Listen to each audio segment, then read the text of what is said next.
Good day dear students. So நம்ம இன்றைக்கி என்ன டிஸ்கஸ் பண்ண போகிறோம் அப்படின்னா சிபிஎஸ்சி கிரேட் 11 ஃபிசிக்ஸ்.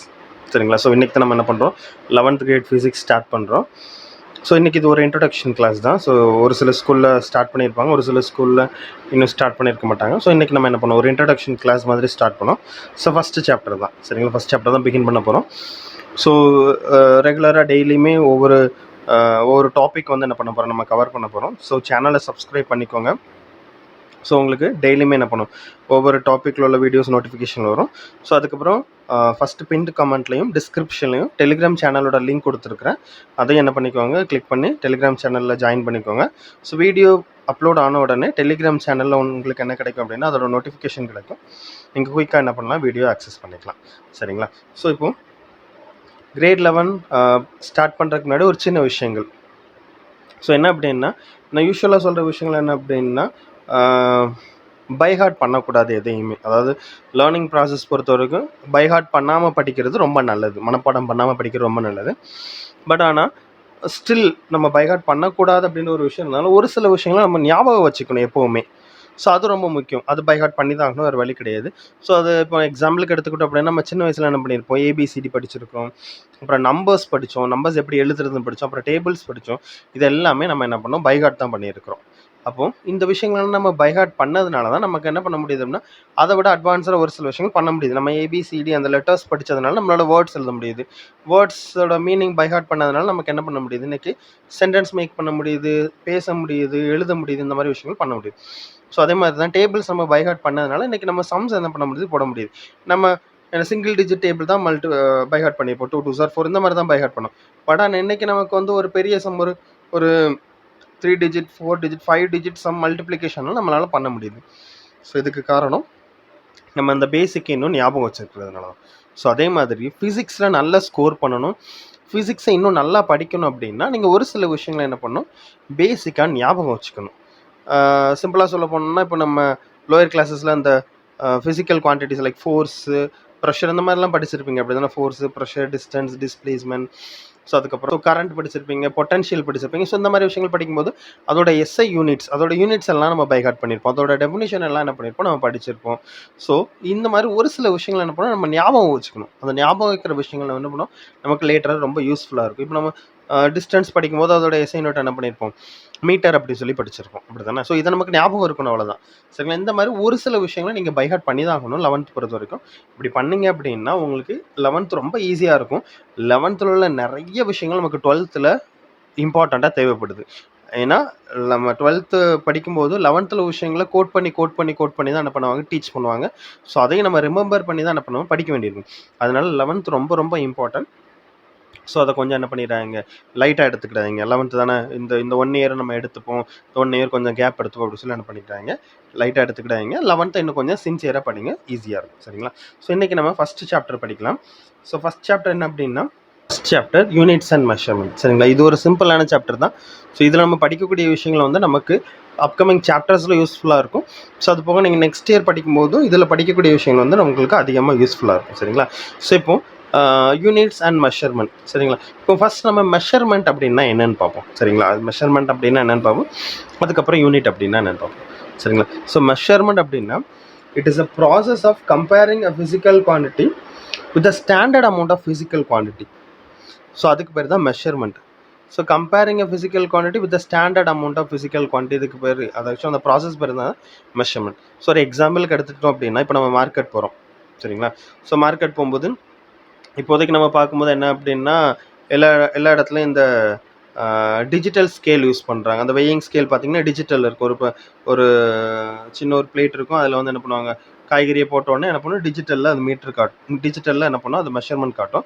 பட் ஆனால் இதுக்கு முன்னாடி ஃபிசிக்கல் பேலன்ஸ் யூஸ் பண்ணிகிட்டு இருந்தோம். ஃபிசிக்கல் பேலன்ஸ்னால் நீங்கள் ஒரு சிலர் பார்த்துருப்பீங்க, இல்லை பிக்சரில் பார்த்துருப்பீங்க, இல்லை கடைகளில் பார்த்துருப்பீங்க. ஃபிசிக்கல் பேலன்ஸ்னால் 2 தட்டு இருக்கும், தராசு அப்படி சொல்லுவாங்கள்ல, 2 பிளேட்ஸ் இருக்கும். அதில் ஒரு பிளேட்டில் வந்து என்ன பண்ணுவாங்க, அந்த வெயிங் ஸ்டோன்ஸ் வைப்பாங்க, அந்த கல் வைப்பாங்க. இன்னொரு இடத்துல வந்து என்ன பண்ணுவாங்கன்னா, நம்ம என்ன வெஜிடபிள் வாங்குறோமோ அது வைப்பாங்க.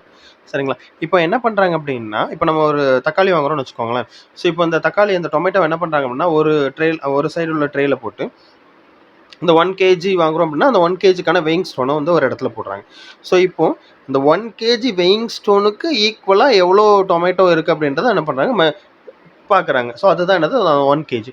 அப்போ இந்த ப்ராசஸ் ஆஃப் மெஷரிங் ஆர் இந்த மெஷர்மெண்ட் அப்படின்னா process of comparing a physical quantity with another standard physical quantity. Another standard physical குவான்டிட்டின்றது அந்த வெயிங் ஸ்டோனு. சரிங்களா? நம்மளோட ஃபிசிக்கல் குவான்டிட்டி என்னது, நம்ம வாங்க போனால் அந்த டொமேட்டோ தான் நம்மளோட அந்த இது நம்மளோட அந்த ஆப்ஜெக்ட். அந்த ஃபிசிக்கல் குவான்டிட்டி வந்து ஆக்சுவலாக இங்கே ஃபிசிக்கல் குவான்டிட்டின்றது அதோட வெயிட். சரிங்களா? அது ஞாபகம் வச்சுக்கோங்க. ஸோ அதோட வெயிட். சரிங்களா? ஸோ அந்த வெயிட்டை வந்து என்ன பண்ணுறாங்க அப்படின்னா இன்னொரு 1 கேஜி உள்ள ஒரு 1 கேஜி மாஸ் உள்ள ஒரு வெயிங் ஸ்டோனில் வச்சு என்ன பண்ணுறாங்க, நமக்கு மெஷர் பண்ணி கொடுக்குறாங்க. So the process of comparing one physical quantity with the another standard physical quantity is known as measurement. இது ரொம்ப சிம்பிள். இப்போ நமக்கு எல்லா இடத்துலையும் இந்த மெஷர்மெண்ட் தேவைப்படுது. நம்ம காய்கறி வாங்கினாலும் சரி, ட்ரெஸ் வாங்கினாலும் சரி, அதுக்கப்புறம் நம்ம என்ன பண்ண ஒரு லேண்ட் வாங்கினாலும் சரி, என்ன பண்ணாலும் நமக்கு இந்த மெஷர்மெண்ட் வந்து ரொம்ப ரொம்ப இம்பார்ட்டன்ட். அதனால் ஞாபகம் வச்சுக்கோங்க, it's comparing a physical quantity with the standard physical quantity. Okay, அதுக்கு பேர் தான் என்னது, மெஷர்மெண்ட். அப்போ இந்த டொமேட்டோ ஃபிசிக்கல் குவான்டிட்டி கிடையாது, ஞாபகம் வச்சுக்கணும்னா அது நான் சொன்ன டொமேட்டோன்றது ஆப்ஜெக்ட். ஆனால் அதோட ஃபிசிக்கல் குவான்டிட்டினா அதோட வெயிட். சரிங்களா? வெயிங் ஸ்டோன் வந்து ஆப்ஜெக்ட், அதோட ஃபிசிக்கல் குவான்டிட்டி அதோட வெயிட். ஸோ அதுக்கு ஈக்குவலன்ட் வெயிட் நமக்கு கிடைக்குதான்னு பார்க்குறோம். ஸோ அதுக்கு பேர் தான் என்னது, மெஷர்மெண்ட். சரிங்களா? ஸோ அப்போ யூனிட். ஓகே, ஸோ யூனிட் அப்படின்னா என்னது அப்படின்னா ஒரு standard amount of physical quantity chosen to measure the physical quantity is called unit. Okay, இப்போ நம்ம சூஸ் பண்ணல standard amount of physical quantity. சரியா? இப்போ நான் என்ன சொன்னேன், இந்த வெயிட்டுக்கு ஈக்குவலாக ஒரு 1 கேஜி எடுக்கிறோம்னா அதுக்கு ஈக்குவலான அமௌண்ட் நமக்கு கிடைக்கும். இப்போ இந்த கேஜின்றது எஸ் யூனிட் ஆஃப் மாஸ். சரி, இப்போ நம்ம வந்து கொஞ்சம் ப்ராக்டிக்கலாக போகிறதுனால என்ன பண்ணுறேன், அந்த கேஜி சொல்கிறேன். பட் ஆனால் எஸ் யூனிட் கேஜி அப்படின்றது எஸ் யூனிட் ஆஃப் மாஸ். நீங்கள் அதெல்லாம் கன்ஃபியூஸ் ஆகிடக்கூடாது. சரிங்களா? இப்போ நமக்கு 1 கேஜி டொமேட்டோனால நம்ம என்ன பண்ணுறோம், 1 கேஜி ஸ்டோன் வந்து அங்கே என்ன பண்ணுறோம், யூஸ் பண்ணுறோம், வெயிங் ஸ்டோன் யூஸ் பண்ணுறோம். ஸோ இப்போ இந்த கேஜி தான் அங்கே யூனிட். ஓகேவா? The standard amount of physical quantity chosen to measure the physical quantity is known as unit. அப்போ standard amount of physical quantity நம்ம நீங்கள் என்ன நினச்சக்கூடாதுன்னா வெயிங் ஸ்டோன் தான் அந்த standard amount of physical quantity நினச்சக்கூடாது. யூனிட் அப்படின்றது என்னது அப்படின்னா அந்த 1 கேஜி சொல்கிறேன்ல, அந்த கேஜி தான் எங்கேது யூனிட். சரியா? So standard amount of physical quantity chosen to measure the physical quantity of same kind is called unit. சரிங்களா? இதுக்கு பேர் தான் நம்ம physical unit அப்படி சொல்கிறோம். அப்போது comparing the process of comparing வந்து மெஷர்மெண்ட். அதுக்கு நம்ம யூஸ் பண்ணக்கூடிய ஸ்டாண்டர்ட் அமௌண்ட் ஆஃப் ஃபிசிக்கல் குவான்டிட்டிக்கு பேர் என்னது, யூனிட். இப்போ நீங்கள் ட்ரெஸ் வாங்க போகிறீங்க அப்படின்னா அதை என்ன பண்ணுவாங்க, ஒரு கிளாத் வாங்குறீங்கன்னு வச்சுக்கோங்களேன், ஒரு ஸ்டீல் ஸ்கேல் வச்சு என்ன பண்ணுவாங்க, மெஷர் பண்ணுவாங்க. நீ இது பார்த்துருப்பீங்க எல்லா கடையிலையும், நீங்கள் ட்ரெஸ் எடுக்கும்போது பார்த்துருப்பீங்க. நீங்கள் கிளாத்தாக பர்ச்சேஸ் பண்ணிங்கன்னா அதை பார்த்துருப்பீங்க. அப்போ அந்த ஸ்கேலில் வந்து 1 metre scale, maximum 1 metre scale use பண்ணுறாங்க. ஸோ அந்த 1 மீட்டர் ஸ்கேலில் என்ன பண்ணுவாங்க, இந்த கிளாத்தை வச்சு என்ன பண்ணுவாங்க, மெஷர் பண்ணி நமக்கு கட் பண்ணி கொடுப்பாங்க. ஸோ அப்போது இந்த கிளாத்தை வச்சு மெஷர் பண்ணுறாங்கல்ல, ஸோ இந்த ப்ராசஸ், இந்த கம்பேரிசன் பேர் மெஷர்மெண்ட். சரிங்களா? ஸோ யூனிட் அப்படின்னா என்ன அப்படின்னா அந்த 1 மீட்டர் ஸ்கேல் சொல்லல, அந்த 1 மீட்டர் ஸ்கேல்ன்றது எக்யூப்மெண்ட், அந்த 1 மீட்டர் அதுதான் நம்மளோட யூனிட். சரிங்களா? ஸோ யூனிட் அப்படின்னா the standard amount of physical quantity chosen or use to measure the physical quantity of same kind. நம்ம standard amount of physical quantity என்னது, அங்கே அந்த 1 மீட்டர். சரிங்களா? ஸோ இந்த 1 மீட்டர் அப்படின்றது தான் என்னது, நம்மளோட யூனிட். ஸோ ஞாபகம் வச்சுக்கணும், அந்த length 1 metre. So standard amount of physical quantity அந்த லென்த் 1 மீட்டர். ஸோ இதுதான் என்னது, நம்மளோட யூனிட். சரிங்களா? ஸோ இதுதான் ஃபஸ்ட்டு சாப்டரோட இன்ட்ரடக்ஷன், யூனிட்ஸ் அண்ட் மெஷர்மெண்ட். இப்போ நான் ஒரு வேர்டு யூஸ் பண்ணிக்கிட்டே இருக்கிறேன். ஸோ உங்களுக்கு டவுட் வருதான்னு எனக்கு தெரியல. ஃபிசிக்கல் குவான்டிட்டி,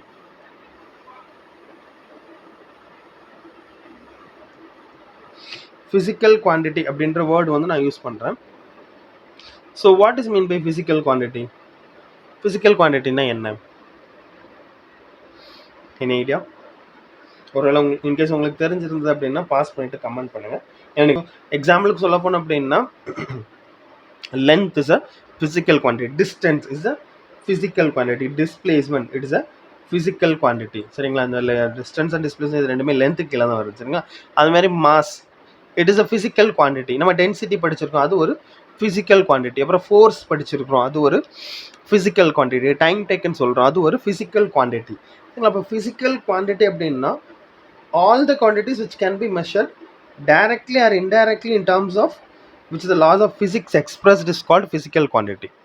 சரிங்களா? அதாவது டைரக்டாகவோ இன்டைரக்டாகவோ ஃபிசிக்ஸ் லாஸையும் ரூல்ஸையும் யூஸ் பண்ணி மெஷர் பண்ணக்கூடிய எக்ஸ்பிரஸ் பண்ணக்கூடிய குவான்டிட்டிஸ் தான் என்ன சொல்கிறோம், நம்ம ஃபிசிக்கல் குவான்டிட்டி அப்படி சொல்கிறோம். ஃபோர்ஸு, ப்ரெஷரு, அதுக்கப்புறம் நம்ம லாஸ்ட் இயர் படித்த வோல்டேஜ், கரண்ட், வேறு என்ன படித்தோம், ரெசிஸ்டன்ஸ், ரெசிஸ்டிவிட்டி, அப்புறம் refractive index, focal length. So இது எல்லாமே என்னது ஃபிசிக்கல் குவான்டிட்டிஸ் தான். ஸோ எல்லாமே என்ன பண்ணலாம், நம்ம மெஷர் பண்ண முடியும். So direct or indirect method use பண்ணி என்ன பண்ண முடியும், மெஷர் பண்ண முடியும். இது எல்லாமே physical quantities. So physical quantities அப்படின்னா என்னது, all those quantities which can be measure directly or indirectly in terms of physical laws. Okay, so that is known as physical quantities. சரிங்களா? அப்போ எல்லாமே ஃபிசிக்கல் குவான்டிட்டி தான். இப்போ நான் சொன்ன அந்த லிஸ்ட்டில் வந்து எல்லாமே என்னது ஃபிசிக்கல் குவான்டிட்டி தான். சரிங்களா? ஸோ இந்த ஃபிசிக்கல் குவான்டிட்டியை நம்ம 2 டைப்பாக என்ன பண்ணலாம், கிளாஸிஃபை பண்ணலாம். ஓகேவா? ஃபிசிக்கல் குவான்டிட்டிஸில் 2 டைப் இருக்குது. 2 டைப்ஸ் ஆஃப் ஃபிசிக்கல் குவான்டிட்டி. ஒன்று வந்து ஃபண்டமெண்டல் ஃபிசிக்கல் குவான்டிட்டி. ஃபர்ஸ்ட் ஒன்று வந்து ஃபண்டமெண்டல் ஃபிசிக்கல் குவான்டிட்டிஸ். செகண்ட் ஒன்று வந்து derived physical quantities. derived physical quantities. So fundamental quantities and derived physical quantities, இதுதான் 2 டைப். ஃபண்டமெண்டல் இந்த வேர்ட்ல இருந்து உங்களுக்கு என்ன பண்ணிரும் தெரிஞ்சிருக்கும். ஸோ ஃபண்டமெண்டல் அப்படின்னா பேசிக். சரிங்களா? பேசிக். ஸோ இந்த ஃபண்டமெண்டல் ஃபிசிக்கல் குவான்டிட்டிஸ் அப்படின்றது என்ன அப்படின்னா, it is not depend upon any other physical quantity, can be treated as independent one. Fundamental physical குவான்டிட்டின்றது இந்த ஃபிசிக்கல் குவான்டிட்டிலாம் வேறு எதையும் டிபெண்ட் பண்ணியிருக்காது. ஸோ அதெல்லாம் என்ன பண்ணும், இண்டிபெண்டன்ட் ஃபிசிக்கல் குவான்டிட்டி அப்படி சொல்லலாம். ஒரு எக்ஸாம்பிளுக்கு எடுத்துக்கிட்டோம் அப்படின்னா, இப்போது நம்ம 9th 10thலலாம் என்ன படிச்சிருப்போம், ஒரு சில விஷயம் படிச்சிருப்போம். எக்ஸாம்பிளுக்கு நான் 9th படித்தேன், ஒர்க் டன் அப்படின்னு விஷயங்களை சொல்கிறேன்னு வச்சுக்கோங்களேன். ஸோ ஒர்க் டன் அப்படின்றது என்னது, force into displacement. Okay, work done வரைக்கும் போகணும். ஃபோர்ஸ் அப்படியே படிப்போம். ஃபோர்ஸ் நீங்கள் 9th படித்து உங்களுக்கு ஞாபகம் இருக்கு, நீங்கள் ஃபோர்ஸ்ன்றது என்னது, மாஸ் இன்ட்டு ஆக்சலரேஷன் அப்படி சொல்லி படித்தோம். சரிங்களா? இப்போ ஃபோர்ஸ் அப்படின்றது ஃபண்டமெண்டல் ஃபிசிக்கல் குவான்டிட்டியான்னு கேட்டால் கிடையாது. ஸோ மாஸ் இன்ட்டு ஆக்சலரேஷன், இந்த 2 ஃபிசிக்கல் குவான்டிட்டியோட ப்ராடக்ட் தான் என்னது நமக்கு ஃபோர்ஸு. அப்போ force is not fundamental physical quantity. இதே நீங்கள் நம்ம ஒன்று படிச்சோம் தெரியுமா, ஸ்பீடு. ஸ்பீடுன்றது என்னது, distance by time taken. Distance by time, இந்த 2 ஃபிசிக்கல் குவான்டிட்டியும் சேர்த்தா கிடைக்கக்கூடிய ஃபிசிக்கல் குவான்டிட்டி தான் என்னது, ஸ்பீடு ஆர் வெலாசிட்டி. அப்போ speed or velocity fundamental physical குவான்டிட்டியான்னு கேட்டால் கிடையாது. சரிங்களா? அப்போ ஃபண்டமெண்டல் ஃபிசிக்கல் குவான்டிட்டி அப்படின்னா அது எதையுமே டிபெண்ட் பண்ணியிருக்கு, அது வந்து independent physical quantity. Okay, so the physical quantity which can be treated as an independent of other physical quantity is known as fundamental physical quantities. சரிங்களா? எக்ஸாம்பிள் சொல்ல போனால் லென்த் ஒரு fundamental physical quantity. So length எதையா depend பண்ணியிருக்கான்னு கேட்டால் கிடையாது. வேறு எந்த ஃபிசிக்கல் குவான்டிட்டியும் லென்த்தை டிபெண்ட் பண்ணியிருக்காது. சரிங்களா? ஸோ இப்போ லென்த் ஒரு ஃபண்டமெண்டல் ஃபிசிக்கல் குவான்டிட்டி. நெக்ஸ்ட் சொல்ல போனீங்கன்னா மாஸ் ஒரு ஃபண்டமெண்டல் ஃபிசிக்கல் குவான்டிட்டி. சரிங்களா? ஸோ அதே மாதிரி பார்த்தீங்கன்னா time is a fundamental physical quantity. So இந்த மாதிரி நமக்கு 7 ஃபண்டமெண்டல் ஃபிசிக்கல் குவான்டிட்டிஸ் என்ன பண்ணுது இருக்குது. நம்ம அதை பற்றி என்ன பண்ணுவோம், டிஸ்கஸ் பண்ணோம். நம்ம இதை முதல்ல ஃபண்டமெண்டல் என்னன்னா டெரைவ்ட் என்னன்னு படிச்சுப்போம், அதுக்கப்புறம் அதை டிஸ்கஸ் பண்ணுவோம். சரிங்களா? ஸோ மாஸ், லென்த், டைம் இதெல்லாம் fundamental physical quantity which can be expressed independent of other physical quantity. மற்ற ஃபிசிக்கல் குவான்டிட்டி டிபெண்ட் பண்ணி இல்லாமல் இதை நம்ம எக்ஸ்பிரஸ் பண்ண முடியும். So that is why it's called fundamental physical quantity.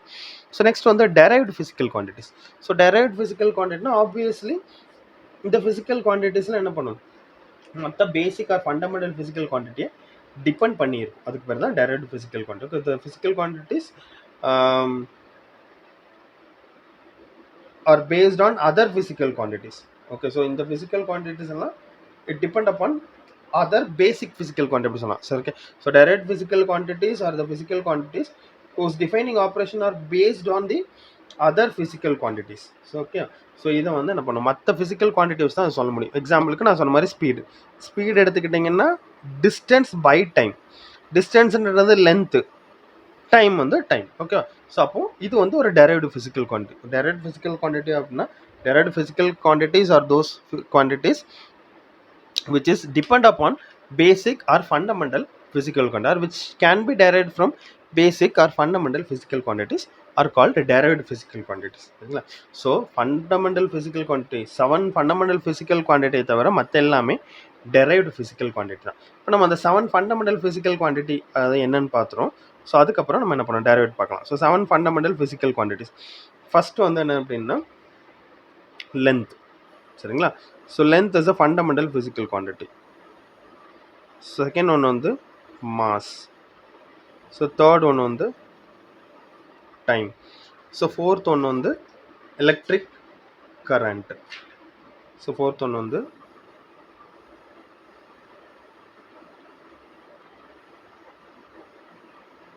Electric current.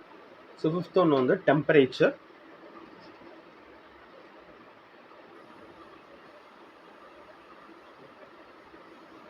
Sixth ஒன்று வந்து intensity. we call it as a luminous intensity.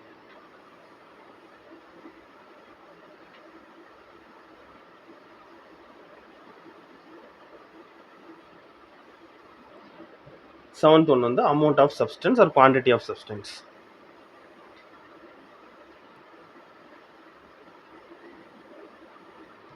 So இதெல்லாம் நம்ம என்ன சொல்கிறோம், ஃபண்டமெண்டல் ஃபிசிக்கல் குவான்டிட்டி அப்படி சொல்லி சொல்கிறோம். பிகாஸ் இந்த ஃபிசிக்கல் குவான்டிட்டிலாம் எதையுமே டிபெண்ட் பண்ணி கிடையாது. எல்லாமே என்னது, இதோட எல்லாமே independent physical quantities. So these are called fundamental physical quantity. So direct physical quantity remaining இது தவிர உள்ள எல்லா ஃபிசிக்கல் குவான்டிட்டி டைரக்ட் தான். ஃபார் எக்ஸாம்பிளுக்கு ஸ்பீட் எடுத்தோம்னா டிஸ்டன்ஸ் பை டைம். இப்போ டென்சிட்டி எடுத்திங்கன்னா மாஸ் பை வால்யூம். வால்யூம் எடுத்துக்கிட்டாலே என்னது, length into breadth into height. Volume வந்து கம்ப்ளீட்லி டிபெண்ட் அப்பான் லென்த்து. சரிங்களா? ஸோ மாஸ்ன்றது ஒரு டைரக்ட் ஃபிசிக்ஸ். சரி, மாஸ்ன்றது ஃபண்டமெண்டல். அப்போ density is equal to mass by volume. So mass fundamental, volume வந்து இட்ஸ் டெரைவ்ட் ஃப்ரம் லென்த். அப்போ டென்சிட்டி வந்து ஒரு டெரைவ்டு ஃபிசிக்கல் குவான்டிட்டி. சரிங்களா? ஃபோர்ஸ் வந்து மாஸ் இன்ட்டு ஆக்சலரேஷன், அது ஒரு derived physical quantity. Work done வந்து ஃபோர்ஸ் இன்ட்டு டிஸ்பிளேஸ்மெண்ட், அது ஒரு டெரைவ்டு ஃபிசிக்கல் குவான்டிட்டி. வேறு நிறைய விஷயங்கள் நம்ம என்ன பண்ணிக்கலாம், சொல்லிட்டே போகலாம். அந்த மாதிரி ஃபண்டமெண்டல் அப்புறம் டெரைவ்டு ஃபிசிக்கல் குவான்டிட்டி. சரிங்களா? ஸோ அப்போ direct physical quantity அப்படின்னா physical quantity which are depend upon basic physical quantities are known as derived physical quantity. சரிங்களா? ஸோ இதுக்கப்புறம் இதில் சப்ளிமெண்ட்ரி குவான்டிட்டிஸ், ஃபண்டமெண்டல்லே சப்ளிமெண்ட்ரி குவான்டிட்டிஸ் இருக்குது. ஸோ அதோட கண்டினியூஷன் தான் நம்ம நெக்ஸ்ட் கிளாஸில் என்ன பண்ணலாம் டிஸ்கஸ் பண்ணலாம். ஸோ இன்றைக்கி இது போதும். ஸோ கண்டினியூஸாக வீடியோஸ்லாம் வாட்ச் பண்ணுங்கள், உங்களுக்கு ரொம்ப யூஸ்ஃபுல்லாக இருக்கும். ஸோ உங்களுக்கு இந்த வீடியோ யூஸ்ஃபுல்லாக இருந்துச்சு அப்படின்னா இது வேறு யாருக்கு யூஸ்ஃபுல்லாக இருக்குன்னு நினைக்கிங்களோ அவங்களோட ஷேர் பண்ணிக்கோங்க. ஸோ அதுக்கப்புறம் இது உங்களுக்கு நல்லா புரிஞ்சிருந்தாலும் இதில் உங்களுக்கு டவுட் இருந்தாலும் நீங்கள் என்ன பண்ணுங்கள், கமெண்ட் செக்ஷனில் கமெண்ட் பண்ணுங்கள். உங்களுக்கு நல்லா புரிஞ்சிருந்த அப்படின்னு நீங்கள் கொடுக்கக்கூடிய கமெண்ட் வந்து எனக்கு இன்னும் கொஞ்சம் பூஸ்டப்பாக இருக்கும். உங்களுக்கு ஏதாவது புரியலை அப்படின்னா நான் இன்னும் கொஞ்சம் அதை இம்ப்ரூவ் பண்ணி நான் உங்களுக்கு கண்டென்ட் டெலிவர் பண்ணுறதுக்கு எனக்கு யூஸ்ஃபுல்லாக இருக்கும். சரிங்களா? So thank you so much. Channel subscribe பண்ணிக்கோங்க, லைக் பண்ணுங்கள், ஷேர் பண்ணிக்கோங்க. Okay, so thank you so much. நாளைக்கு இன்னொரு வீடியோவில் பார்க்கலாம். Thank you. Have a good day. Take care.